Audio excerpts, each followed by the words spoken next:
7h39, Nikos Aliagas, l'heure de retrouver Jean-Michel Apathy. Hier soir, le Premier ministre Édouard Philippe a obtenu la confiance des députés après son discours de politique générale.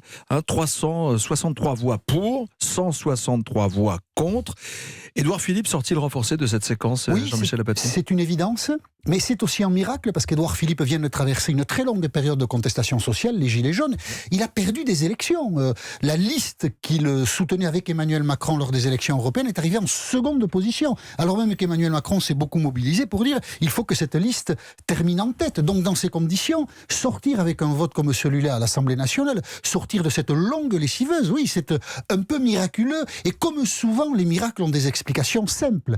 D'abord, Édouard Philippe n'a aucun concurrent sur la scène politique. Il n'y a pas de projet politique alternatif. Il n'y a pas de parti politique susceptible de prendre le pouvoir à la place de La République En Marche. Le Rassemblement national est coincé aux 25%, sans alliés. Donc ça conforte évidemment Édouard Philippe qui obtient hier 363 votes pour, vous l'avez dit. Il y a 2 ans, c'était 370 votes. Il n'y a pas de perdition en 2 ans. Ça montre que les institutions sont solides. Et au passage, c'est une bénédiction pour une démocratie d'avoir des institutions solides. Ceux qui parlent de la 6e République devraient évidemment y réfléchir. Et puis, Édouard Philippe correspond à l'ère du temps. Quoi qu'on en dise, la France est aujourd'hui plutôt à droite qu'à gauche. D'ailleurs, la gauche, on ne sait plus trop où elle est. Donc, plutôt à droite qu'à gauche. Et c'est exactement ce qu'est Édouard Philippe. Donc, plutôt dans l'ère du temps. En plus, on l'a noté hier parce qu'il commence son discours par là. Il en fait un quart d'heure.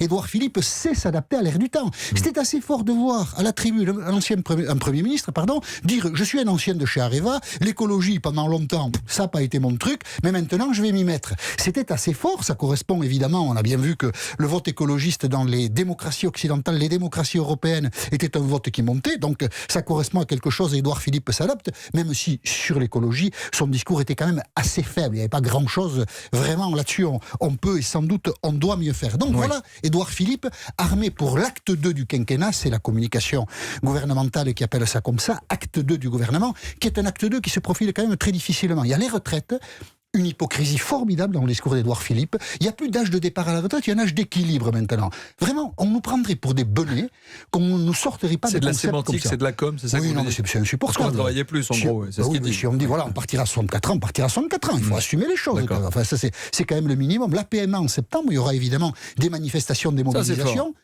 Ça c'est fort, c'est un choix politique fort. Au passage, on nous parle de référendum pour tout. Alors pour l'écologie, on va faire des référendums. On nous en propose un pour ADP.